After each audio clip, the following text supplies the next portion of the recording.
Welcome to City Life. I'm Beverly Thompson. This November, for the first time in over a decade, two very familiar faces on Durham City Council will no longer be on the council chamber's dais.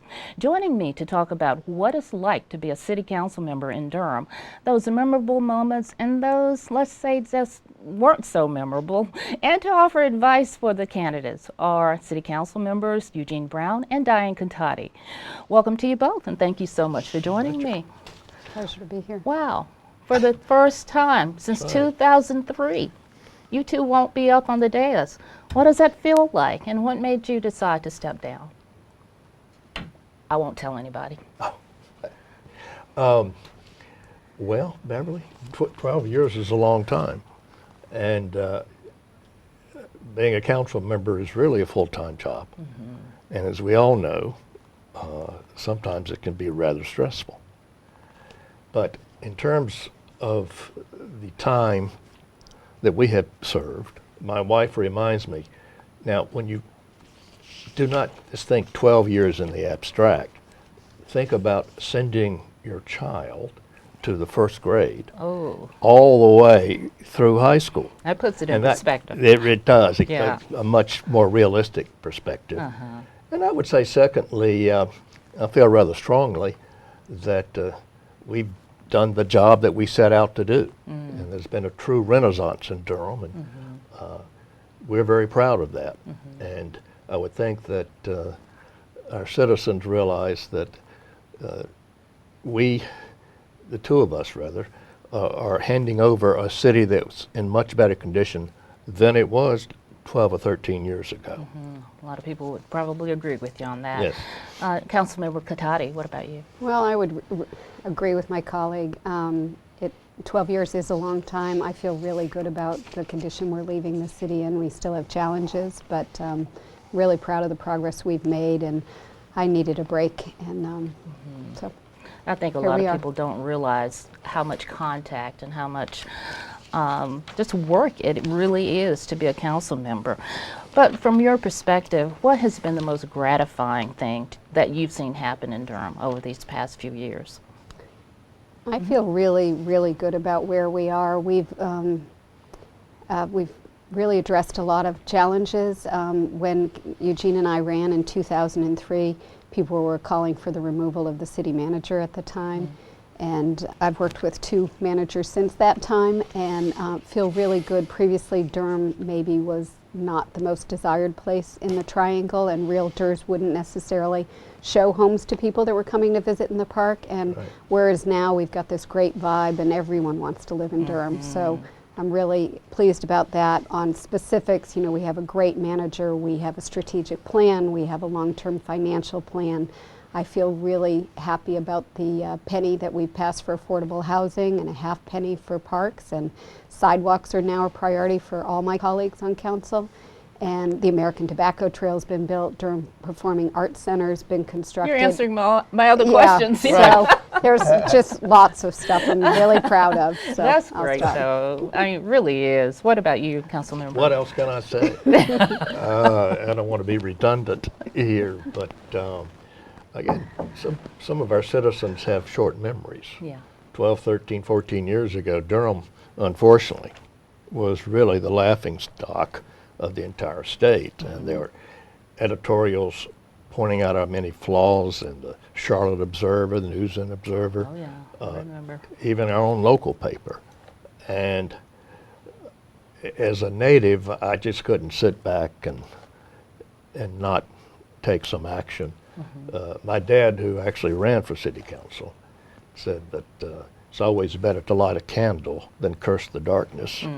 And so I just picked up the mantle and ran with it. And fortunately, both Diane and I were elected. Well, we're fortunate that you were elected as well.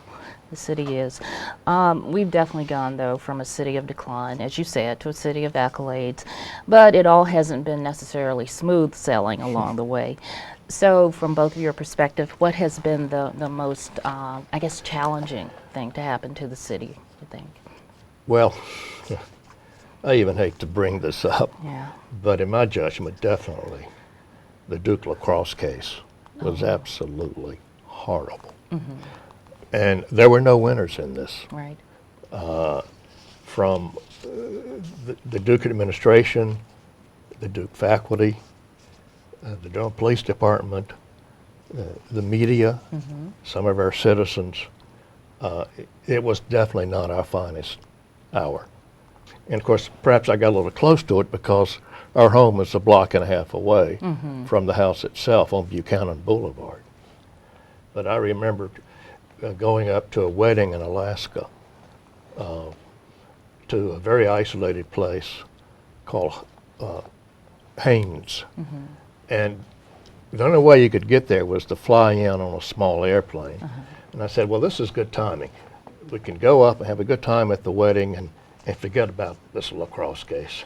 Or so you So thought. I'm exploring the town, the little tiny town, and walk into a bar. I'm wearing a Duke hat, and somewhere in the corner, a guy yells out, "What's this about you and that crazy DA in Durham?" Oh, wow.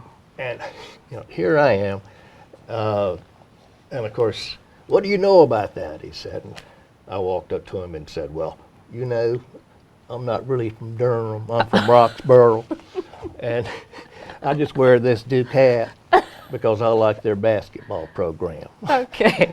I did not want to talk about it again. Haines, Alaska. I hear you. But it was a national story, and it's never good when your town, your community, makes the cover of Newsweek with such a negative story that we had brewing there. Right. But we've overcome that. Yes. To a large extent. We've overcome yeah. it and moving forward Right. with it.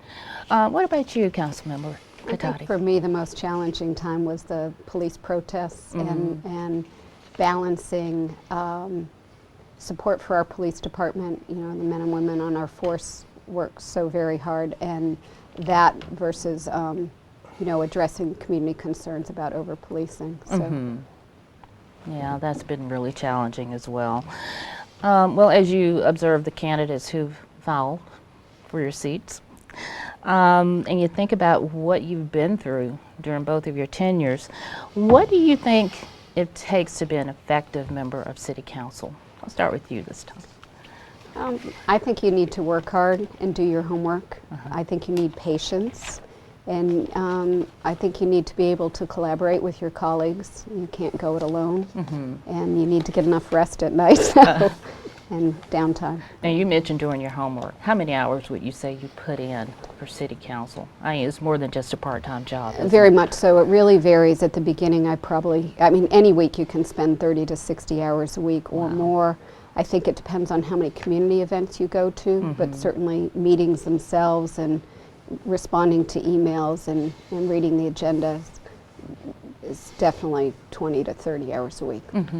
Councilmember Brown? I would give some practical advice as follows. Number one, take a speed reading course because the amount that we are asked to read is just overwhelming at times. Secondly, be patient. The wheels of government sometimes, indeed often, move very, very slowly. And Sometimes in reverse. and sometimes in reverse. Good point. And there's seldom instant gratification in government. Thirdly, you really need to make a sincere effort to reach out to our city manager and to our staff. They're there to assist us. This doesn't mean you're going to be a rubber stamp and agree with everything that's suggested by them, but definitely communicate with them. City Council is not a place, when you think about it, for lone rangers. We're all in this together, and we all need to make decisions together. So, hindsight's 2020. If you look back, is there anything you wish you'd known before you took the seat that would have made things easier or caused you to reconsider? I don't know if I really want to do this or not. For me, I'm really glad to know that I can stay awake through council meetings. I think that was one of my fears at the beginning, because we used to go till midnight or 2 a.m. Yeah, and we remember really that. don't do that much anymore. From a practical standpoint, I think I was most surprised. I mean, I had been involved in the community and worked with Durham People's Alliance before and as their president, and so I was really surprised to, once you're elected, you become one of them, to be lobbied and advocated and often criticized. I think that surprised me the most. So I don't know that anyone ever has a thick skin, but I think taking all that in stride is really important. So people who were once your allies are now not so much. Who I think they still are on issues, but the way they approach you as an elected official is different, as opposed to we're all working together. I see. Councilmember Brown? I would say that to not do what I did at the beginning of my tenure is good advice, because I sort of set out, once again, more or less on my own, without consulting staff. And you need to open your eyes and your ears and keep your mouth shut at the beginning of your tenure. Indeed, we have one council member recently elected, Eddie Davis, who was very, very good at that. And even now, Eddie doesn't speak that much, but when he does, people listen. But I think the key issue again is teamwork. Right. Working with both staff, the city manager, and we have one of the best city managers in the state. Undoubtedly. No question about that. And learning from them, because all of these issues are complicated, and often there are no easy solutions, and they are more complicated than most people realize. So. What really impressed me about both of you is that you listen. You listen so well, not just to staff, but to the community as well. And you take their concerns to heart, it seems. And did it take getting used to doing that, or did you come into the position with that goal in mind, listening to the people who you represent, or what? Well, they're the ones who elected us into this office. And so you have to listen to them. And I would think that it's really important to grow with the office. And in doing so, you listen even more to the citizens and your constituents, as well as staff and the manager. So that's really important. The emails, we got actually more emails than phone calls, of course. And they can be numerous, to put it mildly. But still, that's why we're there. To serve the citizens, all the citizens of Durham. Councilmember? Yeah, I agree completely. I mean, you need to listen to the citizens, but you also need to be able to balance a wide variety of viewpoints. So you might get someone singing the praises of some decision or an upcoming vote, and then someone really vehemently opposed. So you try to take those all into consideration. I see. So how has this shaped your life? I mean, what has been your biggest takeaway from this experience from a personal perspective?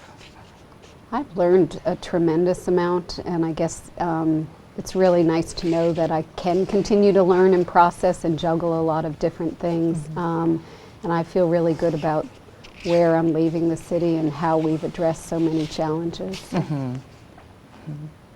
Councilmember? I would like to think that, well, it's obviously been a didactic experience, at times frustrating and stressful, but for the most part, it's been a fun ride. And indeed, if you don't enjoy it, you shouldn't do it. Knowing that there will be times when it's not the most enjoyable place to be. Right. I would also say that what I sort of take away is that here we have a body of 7 elected officials, various religions, various background, different color, different set of priorities, but yet we get along so well. And when it comes to like a major issue, we will discuss and dissect and debate and dialogue, and then we vote. And after the vote, we move on. Right, right. It's sort of like the old adage, I will respect you in the morning.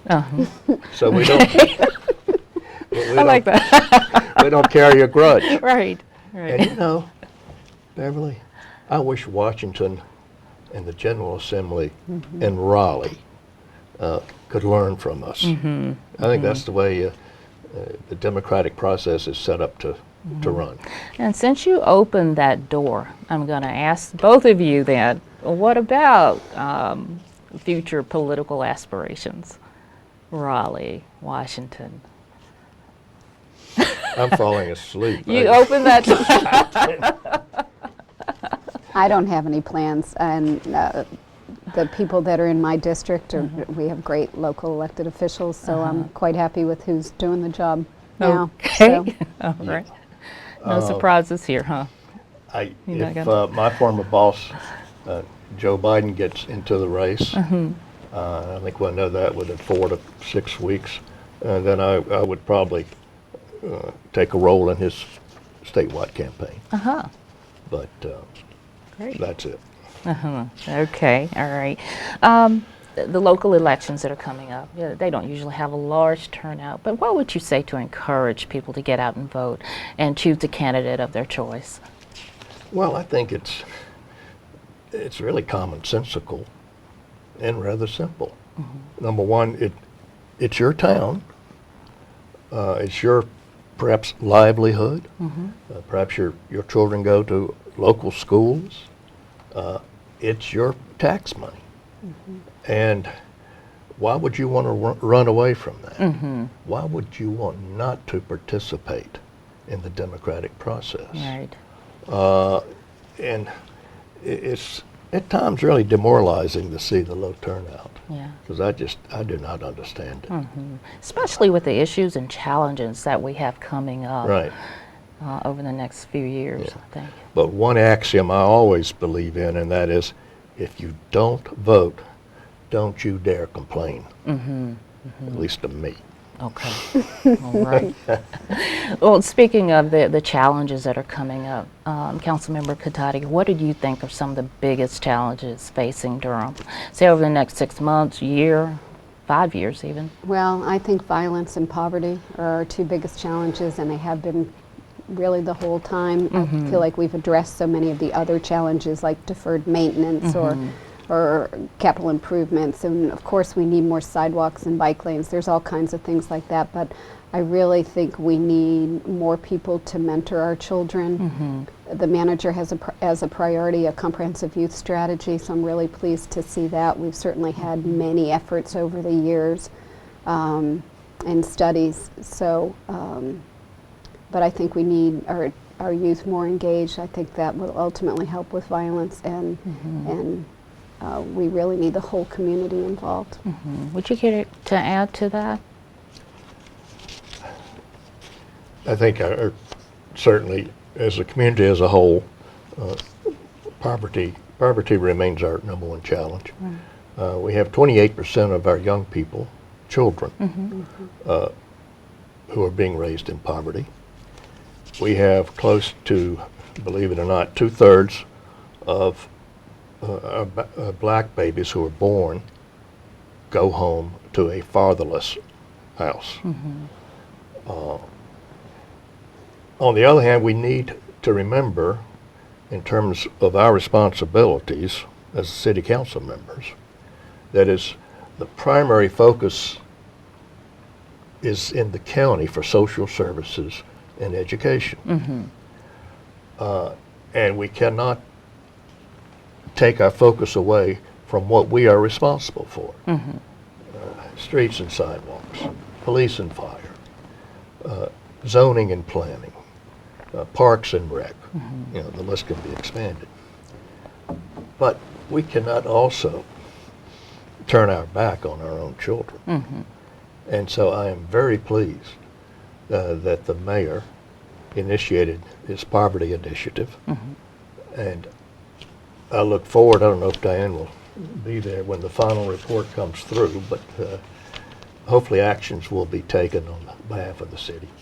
Let me also add that when it comes to the mayor, Bill Bell, in my judgment, when the history of Durham is written about this city, 10 years from now, 30 years from now, he will come out as one of the best mayors this city has ever had. And I'm just pleased that he's there.